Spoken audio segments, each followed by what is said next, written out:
Hi friends, ఈరోజు నేను vegetable rice చేస్తున్నాను. ఇవన్నీ కట్ చేసి ఉంచుకున్నాను. అలాగే రైస్ కూడా 10 నిమిషాల ముందు నానబెట్టుకున్నాను. ఇవన్నీ మసాలా దినుసులు దీంట్లో పెట్టుకున్నాను. వెజిటేబుల్ కట్ చేసి ఉంచుకున్నాను. బీన్స్ లేవు ఫ్రెండ్స్, ఇంతవరకు ఇంట్లో ఏమున్నాయో వాటితోనే చేస్తున్నాను. నూనె పోసుకున్నాను. అలాగే కొంచెం నెయ్యి కూడా వేస్తాను, 1 స్పూను. ఈ మసాలా దినుసులన్నీ వేసేసుకున్నాను. ఈ కొద్దిగా దోరగా వేగిన తర్వాత ఉల్లిపాయ ముక్కలు కూడా వేసేసుకున్నాం.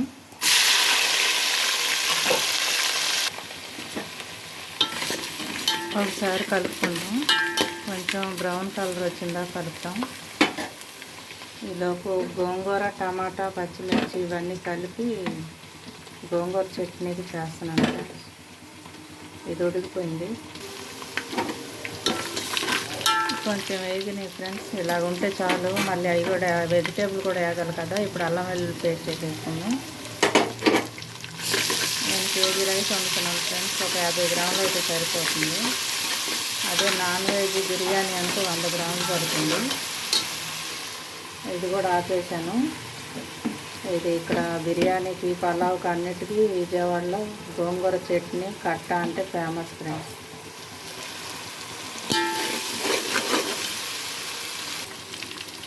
ఇప్పుడు అలాగే వెజిటేబుల్ కూడా వేసేద్దాం.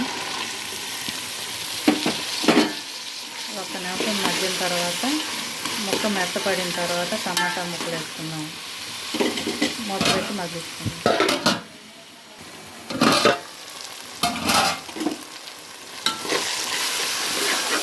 ఇప్పుడు పుదీనా, కొత్తిమీర కూడా వేసేసుకున్నాం.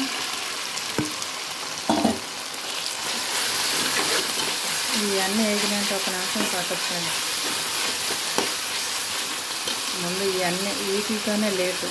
పెరుగు కూడా కొంచెం స్పూన్తో కొంచెం స్మాష్ చేసి ఒక 100 గ్రాములు అయితే ఉంటుంది. అంటే ఎంతంటే మన చిన్న పాల ప్యాకెట్ కొంటాం, పెరుగు ప్యాకెట్ అంత చాలు.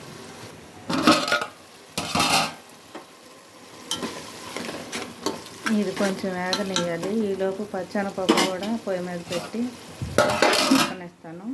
కుక్కర్లో పెట్టుకున్నాను. ఇది ఒక 3 విజిల్స్ 4 విజిల్స్ రావాలి, మెత్తగా ఉడకాలి. ఇప్పుడు కొంచెం ఉప్పు కూడా వేసుకున్నాము. ఇది దగ్గరకు అయిందాక ఉడకనిచ్చాం కదా. ఇప్పుడు టమాటా ముక్కలు వేసేసుకున్నాం. వెజిటేబుల్ మెత్తపడిని టమాటా ముందు వేసామంటే పులుసుకి ఉడకవుతుంది. ఇది మెత్తగా మగ్గిపోయితే ఇంకా వాటర్ పోసేసి బియ్యం వేసేసుకుంటే వెజిటేబుల్ పలావ్ రెడీ అయిపోద్ది. ఇంట్లో ఉన్న వాటితోనే పిల్లలకి ఇష్టమైన విధంగా వండితే చాలు ఫ్రెండ్స్. బయట తినరు, ఇంట్లోనే తింటారు.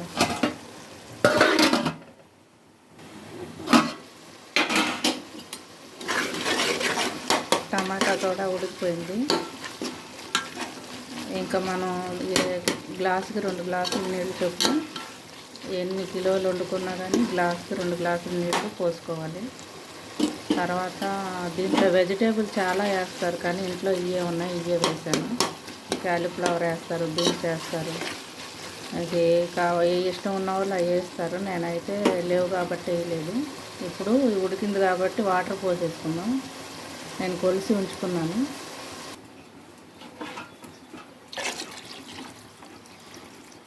ఒకటికి 2 చొప్పున కొలుచుకున్నాను. ఈ మరిగిన తర్వాత ఉప్పు చూసుకొని అప్పుడు రైస్ వేసుకోవాలి.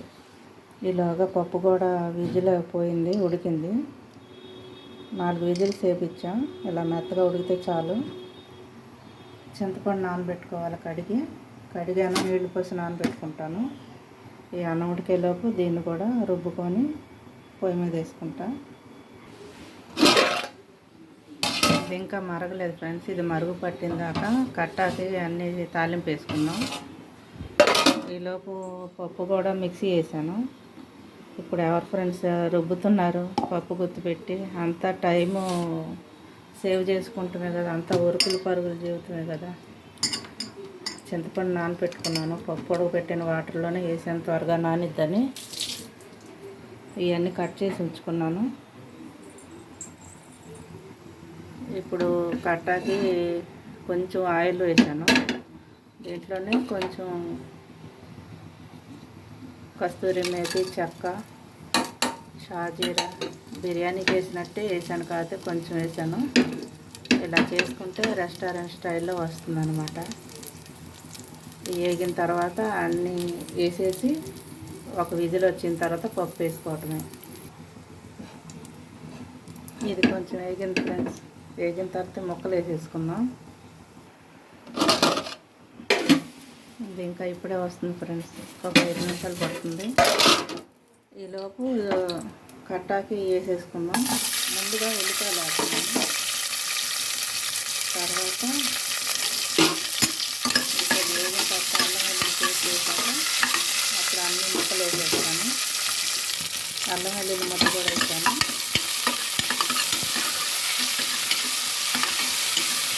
ఇది కలుపుకున్న తర్వాత పచ్చివాసన పోయాక ఈ ముక్కలన్నీ వేసుకుందాం. సొరకాయ, వంకాయ, టమాటా అన్నీ. ఇది కూడా మరిగింది ఫ్రెండ్స్. ఉప్పు చూశాను, సరిపోయింది. రైస్ వేసేసుకోవటమే. రైస్ కూడా వేసుకున్నాం ఫ్రెండ్స్. దీన్ని మొత్తం కలిపేసి మూత పెట్టుకుందాం. ఒక నిమ్మకాయ కూడా పిండుకుంటే ఇంకా అయిపోయినట్టే రైస్. దీంట్లో ముక్కలు వేసాను. దీన్ని కలిపి ఒక విజిల్ వచ్చిందాక ఉంచుకున్నాం ఫ్రెండ్స్. ఉప్పు, కారం అన్నీ వేసి ఒక విజిల్ వచ్చిందాక ఉంచుకొని తర్వాత పప్పును చింతపండు పులుసు పోసుకుంటే మరిగినచ్చి అయిపోయింది. ఒకసారి కలుపుకుందాం.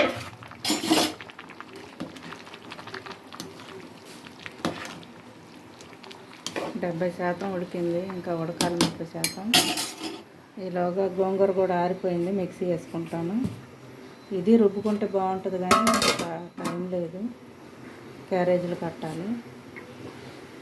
మరీ మెత్తగా కాకుండా కొంచెం బరగ్గా పట్టుకుంటే సరిపోతుంది. ఒక తిప్పితే సరిపోతుంది. మిక్సీ వేసానండి. ఇది ఇలాగుంటే చాలు. ఇంకా ఇది కూడా మెత్తగా అయింది, కొంచెం బరగ్గా ఉంటే ఇంకా బాగుంటుంది. ఇది ఒక బౌల్లో తీసేసుకున్నానండి. ఒక నిమ్మకాయని పిండుకుంటాను, ఎందుకంటే అన్నంలోకి వేస్తే పులుపు వేయాలి కదా. వెనిగర్ ఉంటే వెనిగర్ వేసుకోవచ్చు, కానీ అది కెమికల్ కదా, అందుకని నిమ్మకాయ. ఈ స్టేజ్లోనే నిమ్మకాయ రసం పిండితే సరిపోతుంది. వాటర్లో కూడా వేయచ్చు, నేను వేయను. ఇంకా ఇది విజిల్ రాలేదు. వెజిటేబుల్ పప్పు చేయటానికి. పప్పు అంటారు, కట్ట అని ఇక్కడ అంటారు, కొన్ని చోట్ల పప్పు అంటారు. ఇప్పుడు ఇది రసం తీసుకుంటాను ఫ్రెండ్స్. ఒక కాయ జ్యూస్ తీసుకున్నాను. ఇప్పుడు ఈ అన్నంలో వేసేద్దాం పైన. ఇంకొక నిమిషంలో మగ్గిపోద్ది, లాస్ట్ స్టేజ్కి వచ్చేసింది. ఇప్పుడు కలిపి మూత పెట్టుకున్నాం ఫ్రెండ్స్. ఇంకా కొంచెం అయిపోయింది, కొంచెం తేమ ఉంది. ఒక్కొక్కరు ఒక్కొక్కలా చేస్తారు ఫ్రెండ్స్, నేనైతే ఇలా చేస్తాను. కొంతమంది కర్రీ వండి రైసు పైన జల్లుతారు పొరలు పొరలుగా, బిర్యానీ లాగా. ఇదైతే త్వరగా అయిపోయింది, రుచిగా ఉంటుంది అన్నమాట. ఎందుకంటే అన్నానికి కూడా పట్టిద్ది కాబట్టి బాగుంటుంది.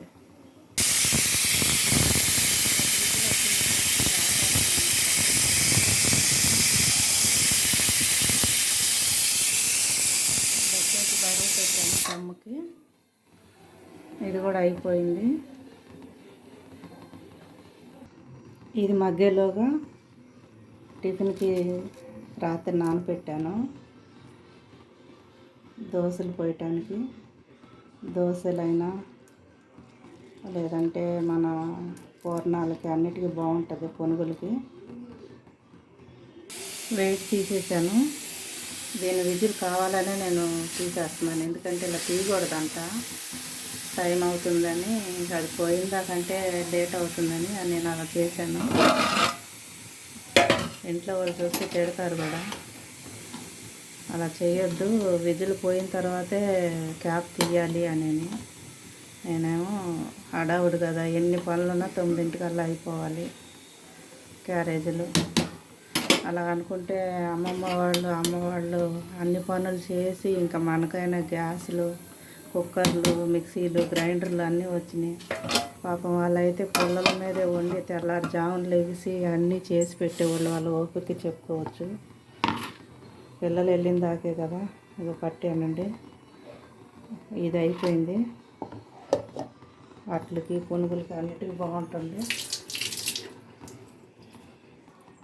ఈ పిల్లలేమో ఎగతాళి చేస్తూ ఉంటారు, నీకు ఇది పిచ్చి, వంటలు చేస్తా లాంగ్ పెడతా ఉంటావు, ఎవరు చూస్తారు అని. ఇంట్రెస్ట్ ఉన్నవాళ్ళు చెయ్యాలి, ఇలా చేసుకోవాలనుకున్న వాళ్ళు చూస్తారా అంటే అయితే కెమెరామెన్ పెట్టుకో, బాగా తీస్తారు, నువ్వు ఒక చేతితో పట్టుకొని ఏం తీస్తావు అని ఎగతాళిగా చెప్తూ ఉంటారు. వచ్చిరాని మొక్కులు దేవుడు వింటాడు, వచ్చిరాని మాటలు, చేసి తెలియని వంటలు ఇవి కూడా ప్రేక్షకులు లాగా దేవుళ్ళలాగా చూస్తారు అనేసి నేను వాళ్ళకి చెప్పే విధంగా వాళ్ళకి చెప్తానమాట. అయిపోయింది ఫ్రెండ్స్, అన్నం కూడా మగ్గిపోయింది. ఇది విజిల్ పోయింది కాబట్టి దీన్ని కూడా ఒకసారి మరగనించి కొత్తిమీర చల్లితే ఇది కూడా అయిపోద్ది. చూద్దాం. ఒక చేతితో చేయాలంటే చాలా కష్టం ఫ్రెండ్స్. అన్నీ మనం ఇలాగనుకుంటే పాపం చేతులు లేని పరిస్థితి ఎలా ఉంటుంది. అది ఫ్రెండ్ ఉడికిపోయింది. ఇంకా దీంట్లో కొద్దిగా వాటర్ వేసి కొత్తిమీర వేసేసి మరగనిస్తే అయిపోయింది. ఇది బాగుంటుంది ఫ్రెండ్స్. ఇది గోంగూర చట్నీ, పులుసు, దీన్ని కట్ట అంటారు ఇక్కడ. ఈ రెండు ఉంటే చాలు. పెరుగు చట్నీ చేసుకుంటే ఇంకా బిర్యానీలోకి, పలావులోకి అన్నిట్లోకి చాలా బాగుంటుంది. దీంట్లో నీళ్లు పోసి మరగనిస్తాను.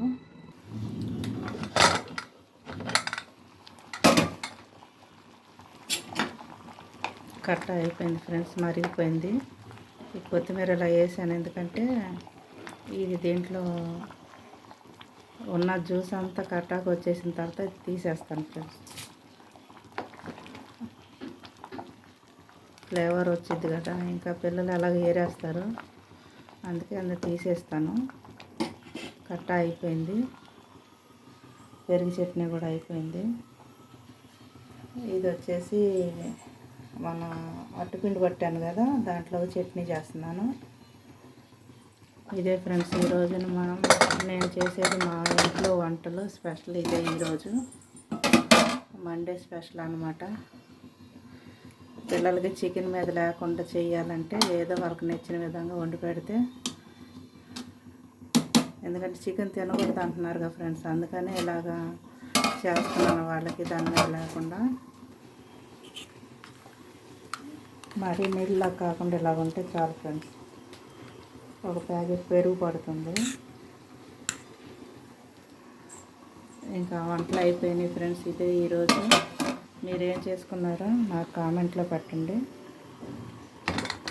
ఈరోజు స్పెషల్ ఇదే. ఆపేస్తున్నాను ఫ్రెండ్స్ స్టవ్లో.